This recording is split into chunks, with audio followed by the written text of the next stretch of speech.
Capítulo 20 del diario de Jonathan Harker, 1 de octubre por la noche. Encontré a Thomas Mellin en su casa en Bethnal Green, pero, desafortunadamente, no estaba en condiciones de recordar nada. El aliciente mismo de la cerveza que mi esperada visita había abierto ante él resultó demasiado fuerte y comenzó a beber demasiado pronto antes de mi llegada. Sin embargo, supe, gracias a su esposa, una persona decente y tímida, que era solamente el asistente de Smollett, que de los dos era el responsable. De modo que me dirigí hacia Valbord y encontré al señor Joseph Smollett en su casa, en mangas de camisa, tomando una taza de té tardía que levantaba de un platillo. Es un tipo honrado e inteligente, un trabajador de confianza y con una inteligencia y una personalidad que le son propias. Recordaba todo respecto al incidente de las cajas y sacando de un lugar misterioso de la parte posterior de su pantalón una libreta con las puntas de las hojas dobladas y las páginas cubiertas de jeroglíficos trazados con un lápiz de punta gruesa y con una escritura muy apoyada, me comunicó el punto de destino de las cajas. Había 6 que había tomado en Carfax y las había depositado en el número 197 de Chicksands Street en Millennium, Tobun, y otras 6 que había depositado en Jamaica Lane, Bermondsey.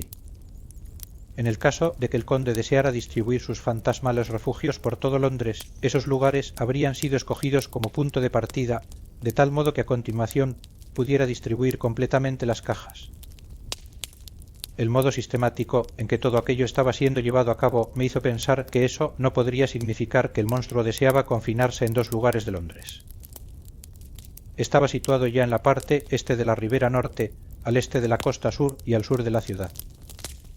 Era seguro que no pensaba dejar fuera de sus planes diabólicos el norte y el oeste, por no hablar de la City misma y el corazón mismo del Londres elegante al sudoeste y al oeste. Volví a ver a Smollett y le pregunté si podría decirnos si había sido sacada alguna otra caja de Carfax. Entonces respondió: «Bueno, señor, se ha portado usted muy bien conmigo, le había dado medio soberano y voy a decirle todo lo que sé. Oí a un hombre llamado Bloxham que decía hace 4 noches en el Arianduns de Pincer-Salley que él y su compañero habían tenido un trabajo sucio y raro en una vieja casa de Purfleet. No son frecuentes aquí los trabajos de esa índole y creo que Sam Bloxham podrá decirle algo más al respecto». Le pregunté si le era posible indicarme dónde podría encontrarlo. Le dije que si podía conseguirme la dirección tendría mucho gusto en entregarle otro medio soberano. De modo que tomó de un trago el resto de su té y se puso en pie, diciendo que iba a iniciar sus averiguaciones. En la puerta se detuvo y dijo: «Escuche, señor, no tiene sentido que espere usted aquí. Es posible que encuentre pronto a Sam, o que no lo haga, pero, de todos modos, no creo que se encuentre en condiciones de decirle muchas cosas esta noche. Sam es un tipo raro cuando saca los pies de sus casillas. Si puede usted darme un sobre con un sello de correos y su dirección, veré dónde es posible encontrar a Sam y le enviaré los datos por correo esta misma noche. Pero será preciso que vaya a verlo muy de mañana si quiere encontrarlo, puesto que Sam se levanta temprano, por muy prolongada que haya sido la juerga de la noche anterior». Eso resultó práctico, de modo que uno de los niños salió con un penique a comprar un sobre y una hoja de papel y le di el cambio. Cuando regresó le puse la dirección al sobre y le pegué el sello, y cuando Smollett me prometió otra vez que me enviaría la dirección por correo en cuanto la descubriera, me dirigí a casa. De todos modos, estamos sobre la pista. Esta noche me siento cansado y deseo dormir. Mina está profundamente dormida y tiene un aspecto demasiado pálido, sus ojos dan la impresión de que ha estado llorando. Pobre mujer, estoy seguro de que le es muy duro permanecer en la ignorancia y que eso puede hacer que se sienta doblemente ansiosa por mí y por todos los demás. Pero es mejor así. Es mejor sentirse decepcionado y ansioso que tener los nervios destrozados. Los médicos tenían razón al insistir en que ella debía permanecer fuera de todo este terrible asunto. Debo mantenerme firme, puesto que la carga del silencio debe pesar sobre todo en mí. Ni siquiera puedo mencionar el tema ante ella por ninguna circunstancia. En realidad, no creo que resulte una tarea difícil y dura, después de todo, ya que ella misma se ha hecho reticente en lo relativo a ese tema y no ha vuelto a hablar del conde ni de sus actos desde que le comunicamos nuestra decisión. 2 de octubre por la noche. Fue un día largo, emocionante y de los que resultan una verdadera prueba. Por el primer correo he recibido la carta que me era destinada y que contenía una hoja sucia de papel sobre el que habían escrito con un lápiz de carpintero y una mano demasiado pesada: Sam Bloxam, Warrans 4, Potterscore, Bartelstree, Valbord. Pregunte por el alguacil. Recibí la carta en la cama y me levanté sin despertar a Mina. Estaba pálida y parecía dormir pesada y profundamente. Pensé no despertarla, pero en cuanto volviera de esa investigación tomaría las disposiciones pertinentes para que regresara a Exeter. Creo que estará más contenta en nuestra propia casa, interesándose en sus tareas cotidianas, que estando aquí, entre nosotros, en la ignorancia de todo lo que está sucediendo. Vi solamente al doctor Sevard durante un momento y le dije a dónde me dirigía, prometiéndole regresar a explicarle todo el resto en cuanto pudiera descubrir algo. Me dirigí a Walworth y encontré con ciertas dificultades Potterscore. La ortografía del señor Smollett me engañó debido a que pregunté primeramente por Potterscore en lugar de Potterscore. Sin embargo, cuando encontré la dirección, no tuve dificultades en encontrar la casa de huéspedes Corcoran. Cuando le pregunté al hombre que salió a la puerta por el alguacil, movió la cabeza y dijo: «No lo conozco. No hay ningún tipo así aquí, no he oído hablar de él en toda mi vida. No creo que haya nadie semejante que viva aquí o en las cercanías». Saqué la carta de Smollett y al leerla me pareció que la lección sobre la ortografía con que estaba escrito la dirección podría ayudarme. «¿Quién es usted?», le pregunté. «Soy el alguacil», respondía. Comprendí inmediatamente que estaba en terreno seguro. La ortografía con que estaba escrita la carta me volvió a engañar. Una propina de media corona puso los conocimientos del alguacil a mi disposición y supe que el señor Bloxam había dormido en la casa Corcoran para que se difuminaran los vapores de la cerveza que había tomado la noche anterior, pero que se había ido a su trabajo en Poplar a las 5 de la mañana. No pudo indicarme dónde se encontraba el lugar exacto en que trabajaba, pero tenía una vaga idea de que se trataba de algún almacén nuevo, y con ese indicio tan sumamente ligero me puse en camino hacia Poplar. Eran ya las 12 antes de que lograra indicaciones sobre un edificio similar y fue en un café donde me dieron los datos. En el salón había varias mujeres comiendo. Una de ellas me dijo que estaban construyendo en Cross Angel Street un edificio nuevo de almacenes refrigerados y puesto que se apegaba a la descripción del alguacil me dirigí inmediatamente hacia allí. Una entrevista con un guardián bastante hosco y con un capataz todavía más malhumorado que el guarda, cuyo humor dice que mejorara un poco con la ayuda de unas monedas, me puso sobre la pista de Bloxam. Mandaron a buscarlo cuando sugerí que estaba dispuesto a pagarle al capataz su sueldo del día íntegro por el privilegio de hacerle unas cuantas preguntas sobre un asunto privado. Era un tipo bastante inteligente, aunque de maneras y hablar un tanto bruscos. Cuando le prometí pagarle por sus informes y le di un adelanto, me dijo que había hecho 2 viajes entre Carfas y una casa de Piccadilly y que había llevado de la primera dirección a la última 9 grandes cajas, muy pesadas, con una carreta y un caballo que había alquilado para el trabajo. Le pregunté si podría indicarme el número de la casa de Piccadilly, a lo cual replicó: «Bueno, señor, me he olvidado del número, pero estaba a unas cuantas puertas de una gran iglesia blanca o algo semejante que no hace mucho que ha sido construida». Era una vieja casona cubierta de polvo, aunque no tan llena de polvo como la casa de la que saqué las cajas. «¿Cómo logró usted entrar si estaban desocupadas las 2 casas?» Me estaba esperando el viejo que me contrató en la casa de Purfleet. Me ayudó a levantar las cajas y a colocarlas en la carreta. Me insultó, pero era el tipo más fuerte que he visto. Era un anciano con unos bigotes blancos tan finos que casi no se le notaban. Esa frase hizo que me sobresaltara. Tomó uno de los extremos de la caja como si se tratara de un juego de té, mientras yo tomaba el otro, sudando y jadeando como un oso. Me costó un gran trabajo levantar la parte que me correspondía, pero lo conseguí y no soy tampoco un debilucho. «¿Cómo logró usted entrar en la casa de Piccadilly?» Me estaba esperando también allí. Debió salir inmediatamente y llegar allí antes que yo, puesto que cuando llamé a la puerta, salió él mismo a abrirme y me ayudó a descargar las cajas en el vestíbulo. «¿Las 9?» le pregunté. Sí, llevé 5 en el primer viaje y 4 en el segundo. Era un trabajo muy pesado y no recuerdo muy bien cómo regresé a casa. Lo interrumpí. Se quedaron las cajas en el vestíbulo. Sí, era una habitación muy amplia y no había en ella nada más. Hice otra tentativa para saber algo más al respecto. No le dio ninguna llave. No tuve necesidad de ninguna llave. El anciano me abrió la puerta y volvió a cerrarla cuando me fui. No recuerdo nada de la segunda vez, pero eso se debe a la cerveza. ¿Y no recuerda usted el número de la casa? No, señor. Pero no tendrá dificultades en encontrarla. Es un edificio alto, con una fachada de piedra y un escudo de armas y unas escaleras bastante altas que llegan hasta la puerta de entrada. Recuerdo esas escaleras debido a que tuve que subir por ellas con las cajas, junto con 3 muchachos que se acercaron para ganarse unos peniques.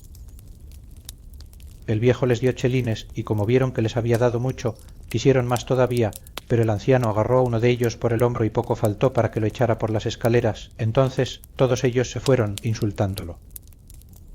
Pensaba que con esos informes no tendría dificultades en encontrar la casa, de modo que después de pagarle a mi informante me dirigí hacia Piccadilly. Había adquirido una nueva y dolorosa experiencia. El conde podía por lo visto manejar las cajas solo. De ser así, el tiempo resultaba precioso, puesto que ya que había llevado a cabo ciertas distribuciones, podría llevar a cabo el resto de su trabajo, escogiendo el tiempo oportuno para ello, pasando completamente inadvertido. En Piccadilly Circus me apé y me dirigí caminando hacia el oeste, después de pasar el Junior Constitucional, llegué ante la casa que me había sido descrita y me satisfizo la idea de que se trataba del siguiente refugio que había escogido Drácula. La casa parecía haber estado desocupada durante mucho tiempo. Las ventanas estaban llenas de polvo y las persianas estaban levantadas. Toda la estructura estaba ennegrecida por el tiempo y de las partes metálicas la pintura había desaparecido. Era evidente que en el balcón superior había habido un anuncio durante cierto tiempo que había sido retirado bruscamente, de tal modo que todavía quedaban los soportes verticales. Detrás de la barandilla del balcón vi que sobresalían varias tablas sueltas cuyos bordes parecían blancos. Hubiera dado mucho por poder ver intacto el anuncio, puesto que quizá me hubiera dado alguna indicación en cuanto a la identidad de su propietario. Recordaba mi experiencia sobre la investigación y la compra de la casa de Carfas y no podía dejar de pensar que si podía encontrar al antiguo propietario era posible que descubriera algún medio para entrar en la casa. Por el momento no había nada que pudiera descubrir del lado de Piccadilly y tampoco podía hacerse nada, de modo que me dirigí hacia la parte posterior para ver si podía verse algo de ese lado. Las caballerizas estaban llenas de actividad, debido a que la mayoría de las casas estaban ocupadas. Les pregunté a un par de criados y de encargados de las cuadras que pude encontrar si podían decirme algo sobre la casa desocupada. Uno de ellos me dijo que había oído decir que alguien la había comprado en los últimos tiempos, pero no sabía quién era el nuevo propietario. Uno de ellos, sin embargo, me dijo que hasta hacía muy poco tiempo había habido un anuncio que decía se vende y que era posible que podrían facilitarme más detalles Mitchell, Sons Candy, los agentes de mudanzas, puesto que me dijo que creía recordar que ese era el nombre que figuraba en el anuncio para todos los informes. No deseaba parecerle demasiado ansioso a mi informador, ni dejar que adivinara demasiado, por lo cual, luego de darle las más cumplidas gracias, me alejé. Estaba oscureciendo y la noche otoñal estaba errándose, de modo que no quise perder el tiempo. Después de buscar la dirección de Mitchell, Sons Candy en un directorio telefónico de Berkeley, me dirigí inmediatamente a sus oficinas, que se encontraban en Sackville Street. El caballero que me recibió tenía unos modales particularmente suaves, pero no era muy comunicativo.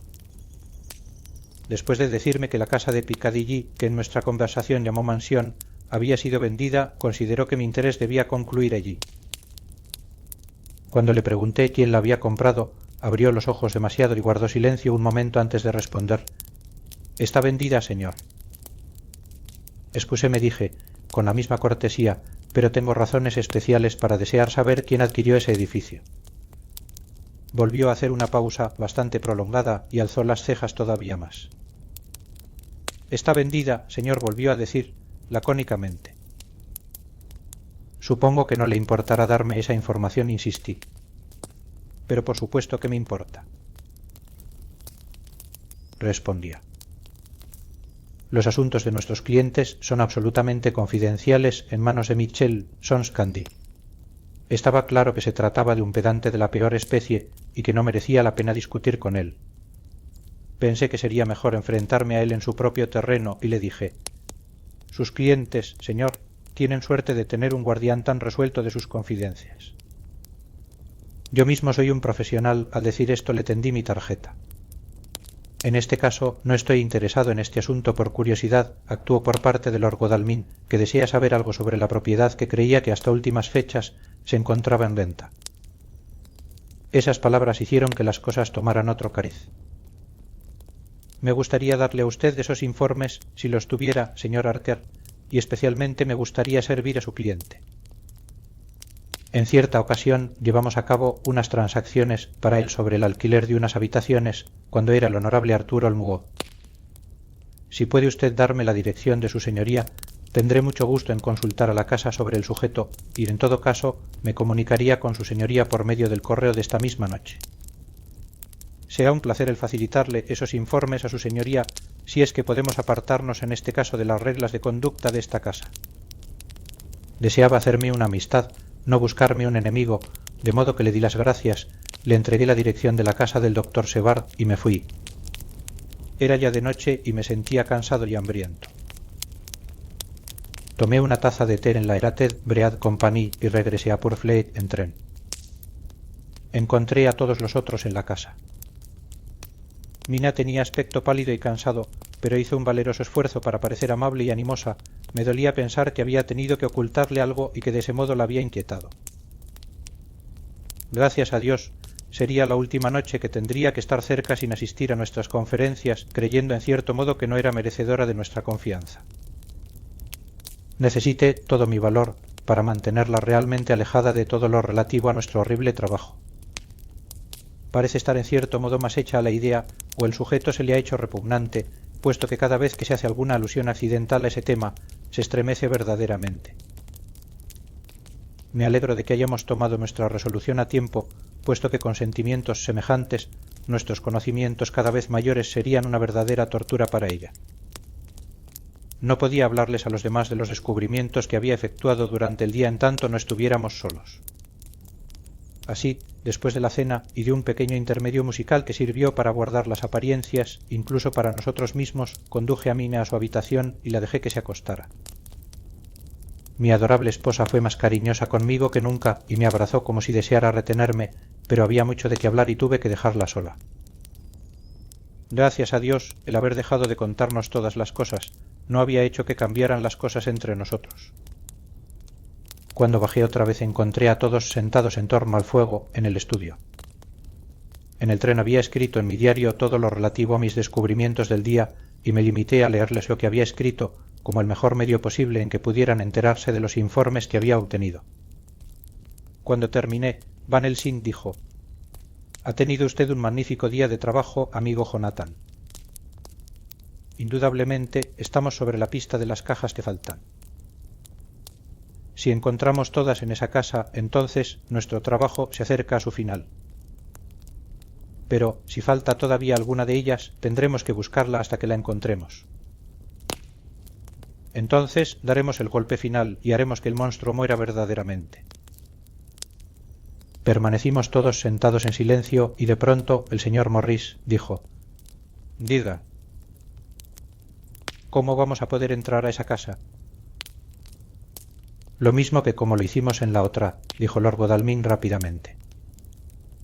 «Pero, Arth, entramos por efracción en Carfax, pero era de noche y teníamos el parque que nos ocultaba las miradas indiscretas.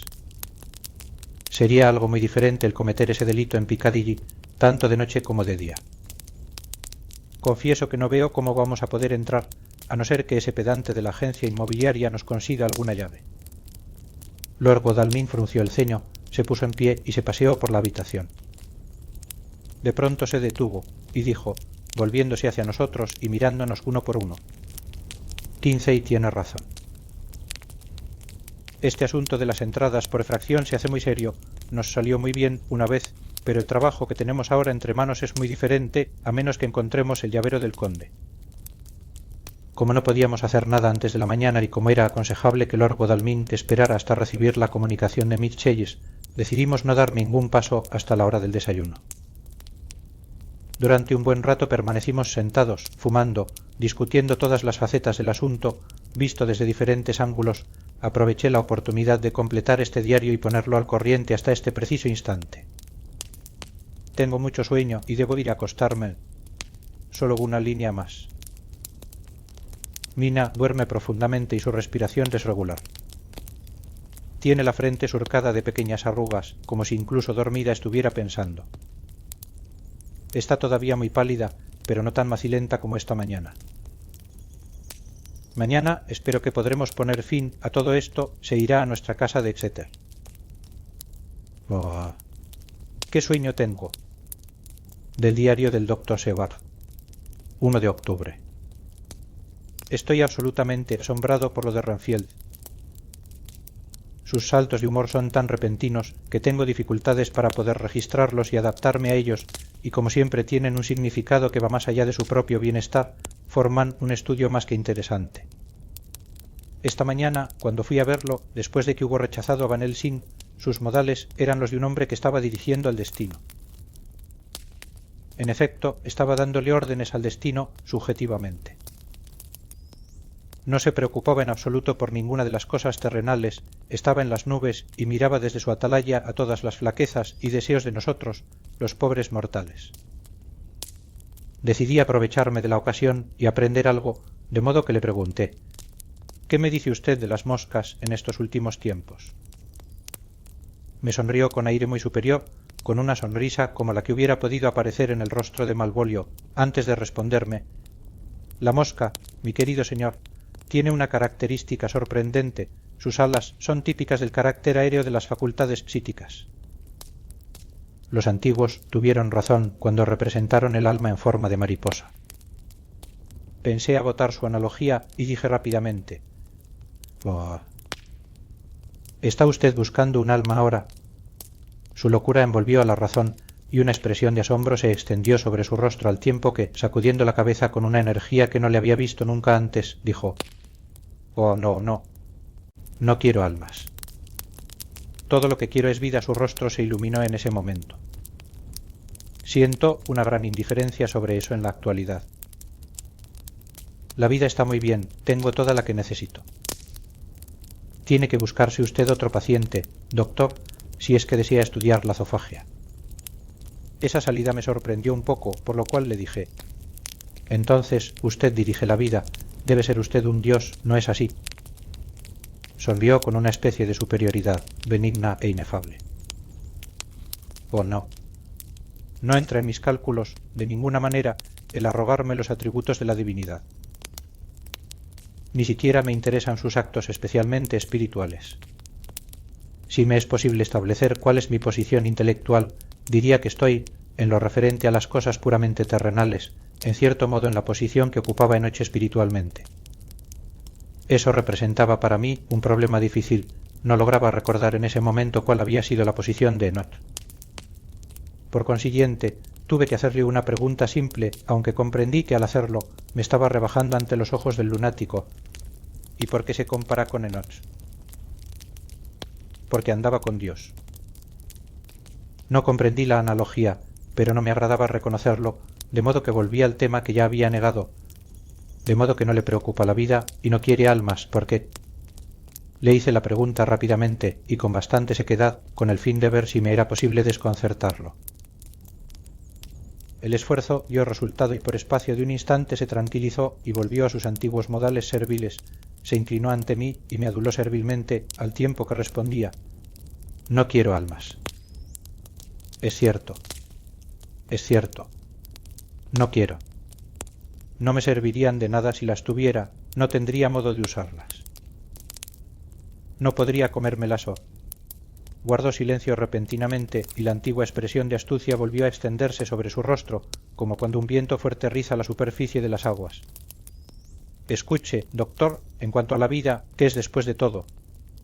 Cuando ha obtenido todo lo necesario y sabe que nunca deseará otra cosa, eso es todo. Tengo amigos, buenos amigos, como usted, doctor Sebard, esto lo dijo con una expresión de indecible astucia. Sé que nunca me faltarán los medios de vida. Creo que entre las brumas de su locura vio en mí cierto antagonismo, puesto que finalmente retrocedió al abrigo de sus iguales, al más profundo y obstinado silencio. Al cabo de poco tiempo comprendí que por el momento era inútil tratar de hablar con él. Estaba enfurruñado. De modo que lo dejé solo y me fui. Más tarde, en el curso del día, me mandó llamar. Ordinariamente no hubiera ido a visitarlo sin razones especiales, pero en este momento estoy tan interesado en él que me veo contento de hacer ese pequeño esfuerzo. Además, me alegró tener algo que me ayude a pasar el tiempo. Arder está fuera, siguiendo pistas, y también Quincey y Lord Godalming. Van Helsing está en mi estudio, examinando cuidadosamente los registros preparados por los Arquer. Parece creer que por medio de un conocimiento exacto de todos los detalles es posible que llegue a encontrar algún indicio importante. No desea que lo molesten mientras trabaja, a no ser por algún motivo especial. Pude hacer que me acompañara a ver al paciente, pero pensé que después de haber sido rechazado como lo había sido, no le agradaría ya ir a verlo. Además, había otra razón. Renfield no hablaría con tanta libertad ante una tercera persona como lo haría estando solos él y yo. Lo encontré sentado en la silla, en el centro de su habitación, en una postura que indica generalmente cierta energía mental de su parte. Cuando entré, dijo inmediatamente, como si la pregunta le hubiera estado quemando los labios: ¿qué me dice de las almas? Era evidente que mi aplazamiento había sido correcto.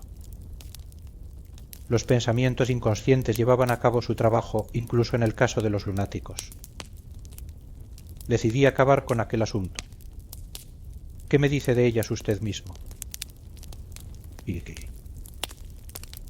Renfield no respondió por el momento y miró en torno suyo, arriba y abajo, como si esperara obtener alguna inspiración para responder.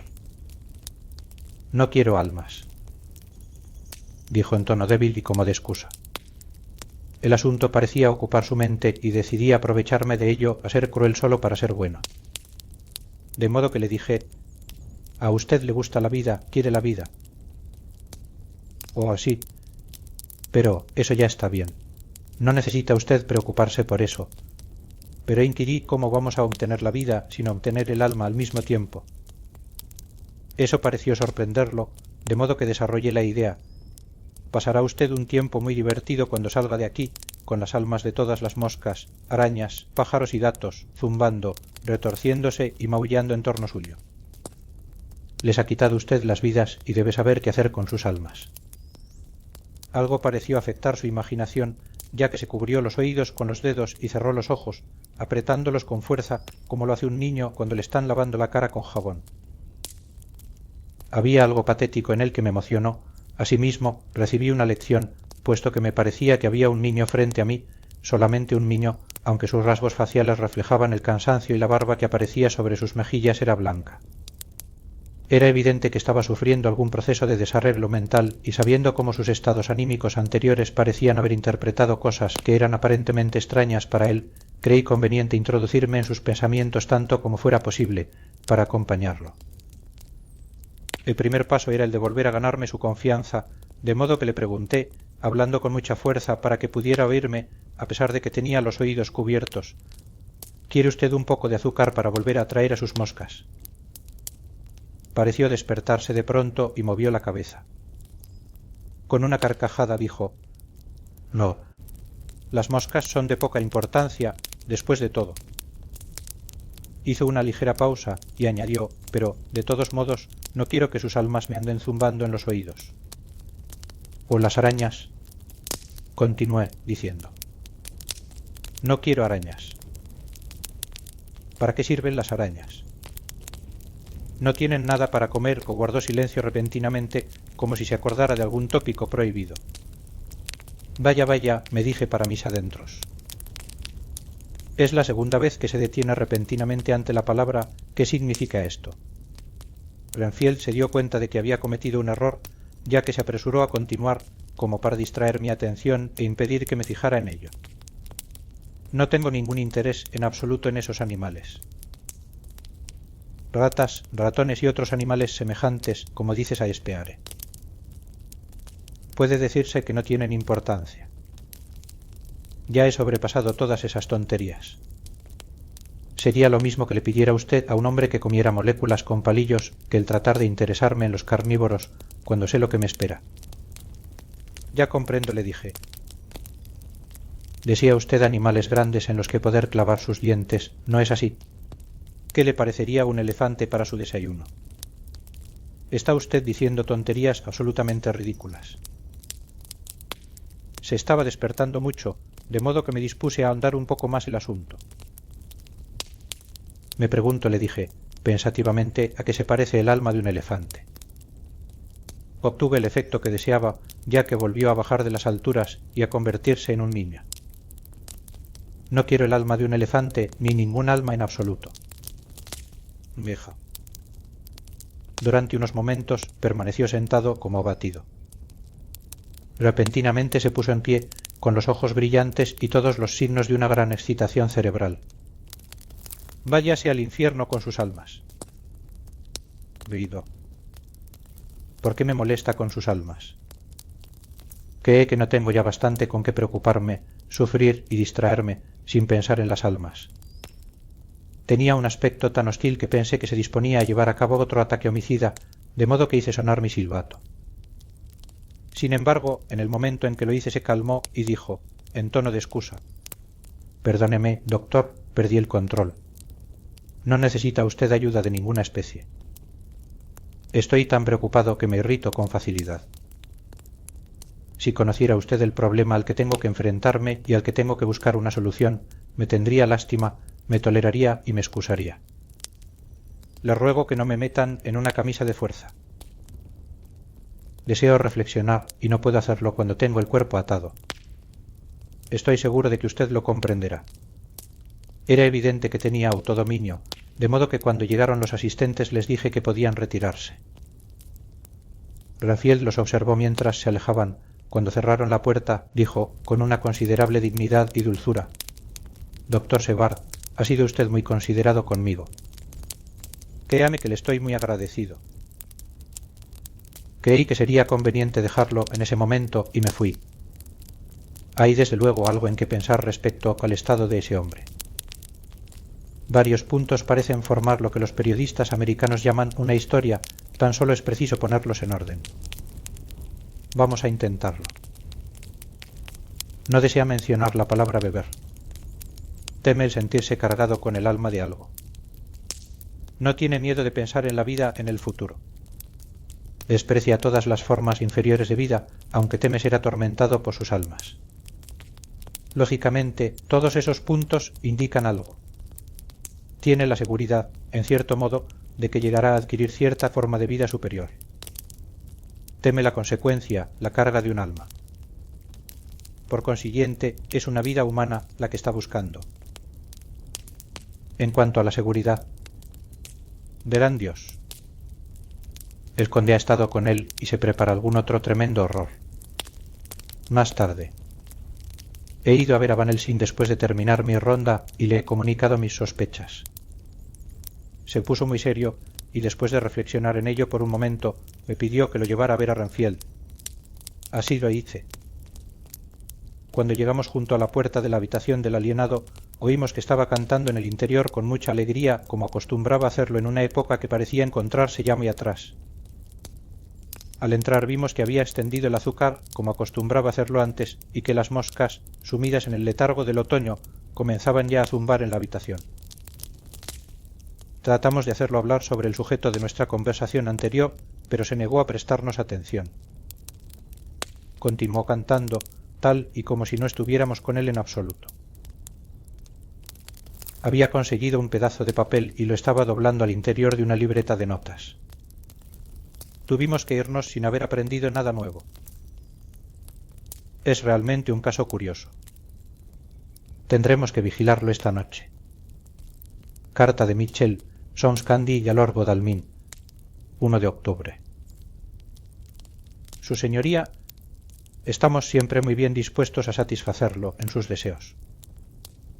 Estamos en condiciones, con respecto a los deseos de su señoría, expresados por el señor Harrer de parte de usted, de darle los informes requeridos sobre el número 347 de Piccadilly. Los vendedores originales son los herederos del difunto señor Archibald Wintersufield. El comprador es un noble extranjero, el conde de Ville, que efectuó personalmente la compra, pagando al contado el precio estipulado, si su señoría nos excusa el empleo de una expresión tan sumamente vulgar. Aparte de esto, no conocemos absolutamente nada más respecto al mencionado conde. Somos, señor, los más humildes servidores de su señoría. Mitchell Son Candy, del diario del doctor Sevard, 2 de octubre. Coloqué a un hombre en el pasillo durante la última noche para presentar un informe exacto de todos los ruidos que pudiera oír en la habitación de Renfield y dándole instrucciones para que en el caso de que se produjera algo insólito me llamara inmediatamente. Después de la cena, cuando estuvimos todos reunidos en torno al fuego del estudio y después de que la señora Harrer se hubo retirado a sus habitaciones, discutimos de las tentativas y los descubrimientos que habíamos hecho durante aquel día. Harrer era el único de nosotros que había obtenido resultados y tenemos grandes esperanzas de que los indicios que ha obtenido puedan ser de mucha importancia. Antes de ir a acostarme, di una vuelta por las habitaciones de los pacientes y miré por el judas de la puerta. Renfield estaba durmiendo profundamente y su pecho se elevaba y descendía con regularidad. Esta mañana el hombre que permaneció de servicio me comunicó que después de medianoche estuvo inquieto y recitando sus oraciones con voz un poco fuerte. Le pregunté si eso era todo y me respondió que eso era todo lo que había oído. Había algo en sus modales que se hacía tan sospechoso que le pregunté francamente si se había dormido. Lo negó, pero admitió haberse quedado medio dormido durante un rato. Es una desgracia que no se pueda confiar en los hombres, a menos que se les esté vigilando. Hoy Harrer ha salido a seguir su pista y Art y Kinsey han ido a buscar caballos. Godalming piensa que sería conveniente tener siempre preparados a los caballos, ya que cuando dispongamos de los informes que buscamos, es posible que no haya tiempo que perder. Debemos esterilizar toda la tierra importada entre el amanecer y la puesta del sol. Así podremos tomar al conde por su punto más débil y sin un lugar en el que pueda refugiarse. Van Helsing ha ido al Museo Británico buscando a ciertas autoridades de medicina antigua.